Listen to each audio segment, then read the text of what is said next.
visit, always open, at toughdoctorofaugusta.com.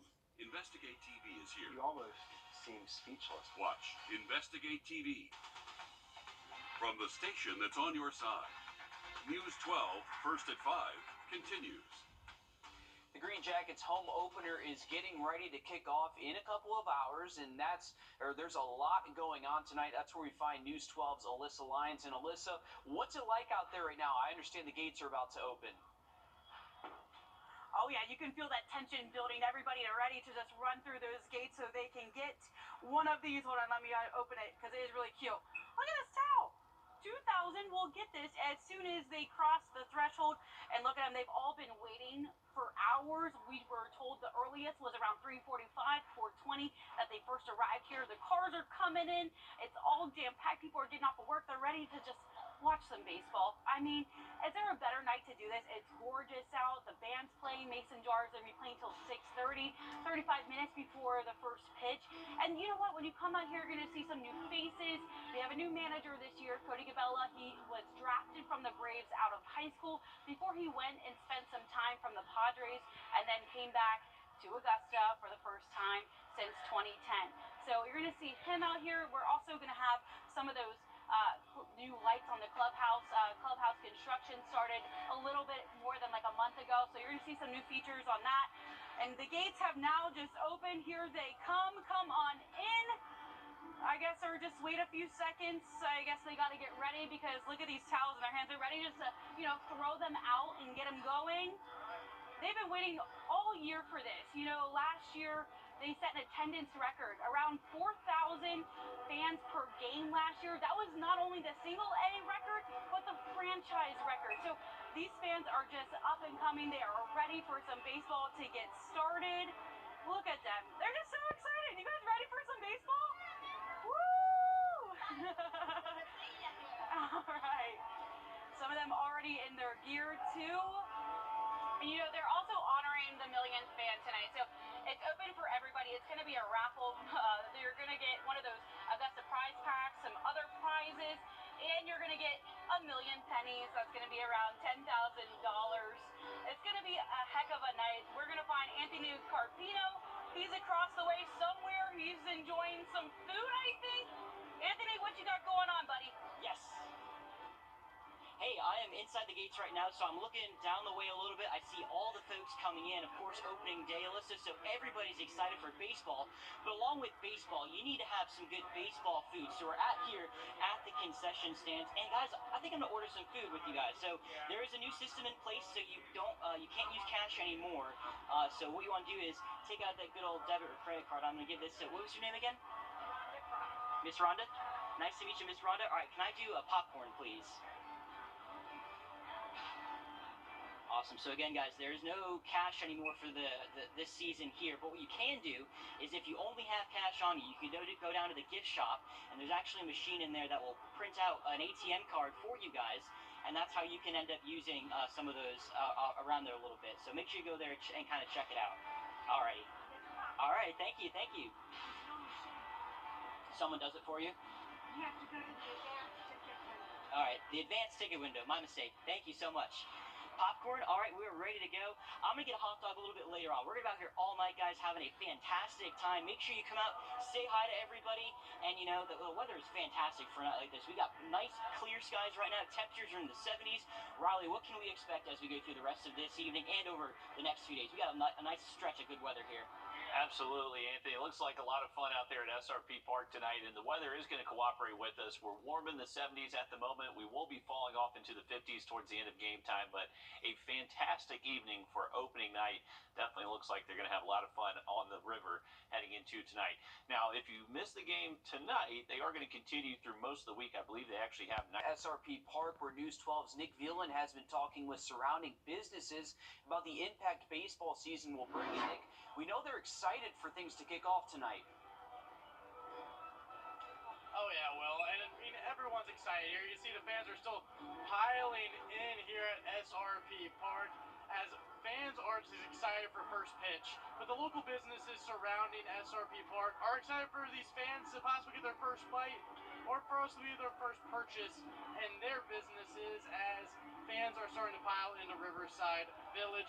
And this area has several different restaurants and shops right around the stadium.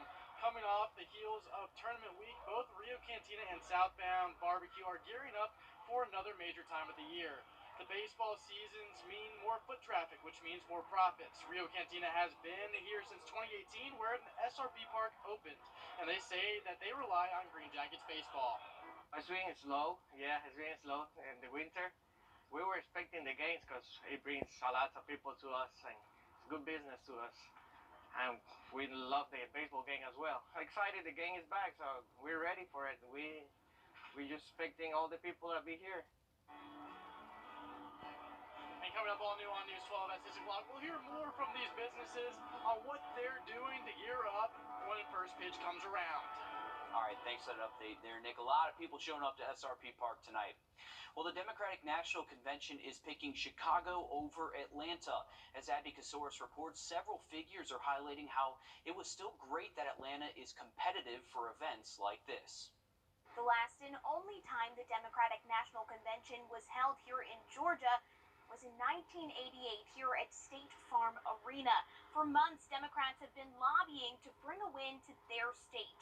Talking to people today, there's a range of emotions in response to the news: frustration, confusion, and disappointment. But ultimately, the president's decision today shattering their hopes. Put up a good fight. We worked hard. Congratulations to Chicago. We respect the decision of the White House and President Biden. Fresh off a call from the White House, Atlanta Mayor Andre Dickens congratulating Chicago. The 2024 Democratic National Convention will be held at the massive United Center in the Windy City. It seems to be a political error, in my opinion, for them to have chosen this. Mark Roundtree with Landmark Communications says it's a mistake for Democrats. Holding the convention in Atlanta would activate tens of thousands of volunteers prepared to campaign hard for their candidate. Georgia elected President Joe Biden and Democratic Senators Raphael Warnock and John Ossoff.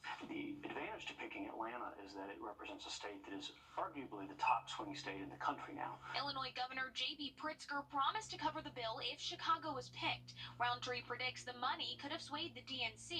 But Illinois also has several other nearby blue states, whereas Georgia is surrounded by red. But they chose a state that they're already going to win in 2024. No one puts Illinois on the list of possible swing states. Emory professor of business Tom Smith says Chicago makes sense for logistical reasons. Lots of hotels and an extensive transportation system that Atlanta lacks. We have MARTA, I know we have bus system, but I also know that it can be a little bit cumbersome trying to get through all of the different elements. President Biden, who was flying to Northern Ireland, said in a statement, "Chicago is a great choice. Democrats will gather to showcase our historic progress, including building an economy from the middle and bottom up." The DNC noted that Illinois, along with Wisconsin, Michigan, and Minnesota, are all a critical part of the Midwest that they call the Blue Wall. Still, Democrats here in Atlanta say that they feel snubbed by the president after getting out so many people to vote in the last election. In Atlanta, I'm Abby Kasoris. Thanks, Abby. The Kisner Foundation donated another $1.2 million to the Children's Hospital of Georgia. The money is going towards their $5.3 million goal to establish the Kisner Foundation and Friends Center for Pediatric Health, Behavior, and Well-Being. The center will serve children with a variety of special needs like autism, speech, and learning delays, among others. So far, the funding has gone to hire doctors and create a new developmental behavioral pediatrics division. Doctors say this funding will help serve more children. Up to 18% of children have developmental disabilities, and if you add on behavioral and social emotional and mental health needs, that number jumps to about 25% of children. I think it shows that people really care about children in the CSRA, and they're very dedicated to ensuring that we have a bright future here. And right now, there is no timeline for when the center will be completed. They have started working on plans for the space needed and location of that center. Well, Taylor Swift has many talents and wears a lot of hats. See what she's adding to her resume when Live at 5 returns. Riley? And temperatures have been pretty chilly over the past few days, but we are warming up for the rest of the week. And also keep an eye on some storm chances by Thursday. We'll have an update on the full forecast just after the break. Time and do warm up a little bit. We're back into the low 80s Saturday and Sunday afternoon. Just keeping an eye on the chance for a few storms by Sunday. Thanks, Riley. Nicolas Cage sinks his teeth into his latest role as Count Dracula in a new movie opening up this week. Rick Damigella reports. To most, I am known simply as Redfield's boss. Nicolas Cage goes full vampire in the horror comedy Renfield. I am Dracula. I always was a fan of Lon Chaney Sr. and what he could do working from the outside in terms of makeup in, and wanted to transform myself physically in a movie in a very big way. And it's remarkable how much your look can help with a performance. The first time we saw him as Dracula, that was incredible. He looks so much like a weird combination of Christopher Lee and Bela Lugosi, just when, just as a human being when he's in the costume. My boss gave me this power.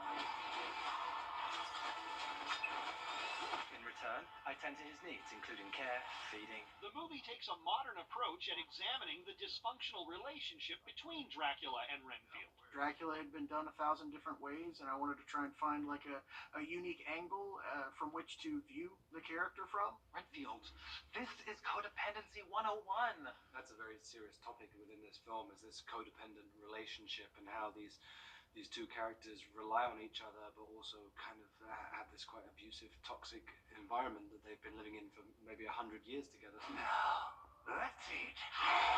In Hollywood, I'm Rick Damigella.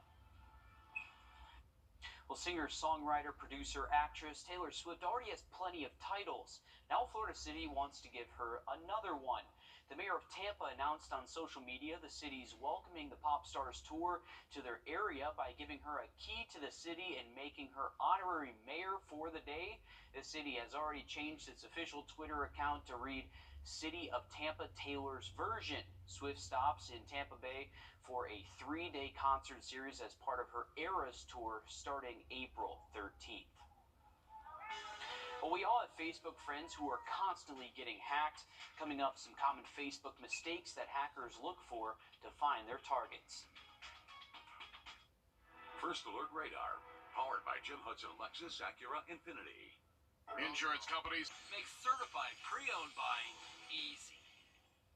Every day, many of your Facebook friends have their accounts hacked or cloned. The bad guys send out Facebook friend requests to fake accounts or use the Facebook account to begin stealing identities. It seems more people are more susceptible to being hacked than others. Our consumer tech reporter Jamie Tucker explains why. What the Tech, sponsored by Wow Internet. Do you have a Facebook friend or two who seems to always be posting, "Do not accept new friend requests from me, I've been hacked"? Well, chances are they are making a few mistakes that make it easy for hackers to find them and compromise their accounts. The first, sharing a phone number. You may not even remember giving Facebook your phone number, but if it's shared publicly, it makes you vulnerable to hacks and identity theft. Maybe why you're getting so many spam texts and robocalls. Same with your email address. Change them both to only me and share your number and email address only when you choose to. Another mistake people make is having too many Facebook friends. Hackers tend to target people with lots of friends and followers. Fake accounts send out millions of friend requests every day. So check your friends, and if there are any you don't know, it's a good idea to block them. I guarantee you'll see followers you don't know and didn't even know were following you. Here's why. If you get a friend request from someone and you ignore it, they automatically become followers and can see your posts, photos, reels, and stories as you post them. Now, some of these followers will be fake, guaranteed. You will see followers under your profile and friends tab. If you see any suspicious accounts under followers, block them. And go into security settings under login and make sure Facebook Protect is on. These are advanced security settings to protect accounts by monitoring logins from new devices and locations. Would you walk up to some stranger and give them your phone number, email address, pictures of the kids, all of your contact information? Of course not. So make sure you're sharing your Facebook information only with your friends. That's What the Tech. I'm Jamie Tucker. And tomorrow, What the Text topic is locking down your Facebook account to keep other companies from compromising your account. Riley? Well, if you're trying to make those weekend plans, right now, Saturday does look dry, but we are bringing back the low-end chance for a passing shower storm by Sunday afternoon. Now look at the full 7 days just after a quick break. Hey, Brad, I think we need a jingle. What'd you have in mind? I don't know yet. Well, if you're taking something, come knock on my door. Come and knock on my door. If you're 64. Wherever I go, I'm always keeping an eye on the power lines. In my home of Puerto Rico, Hurricane Maria showed us what can happen with a weak and outdated power grid. So I became an electrical engineer, and now I work for Wrdw Power. We're investing in the latest secure technologies, and we're building the future of energy today. Our customers are counting on us for a modern and dependable power grid, and I'll be keeping an eye out to make sure they get it.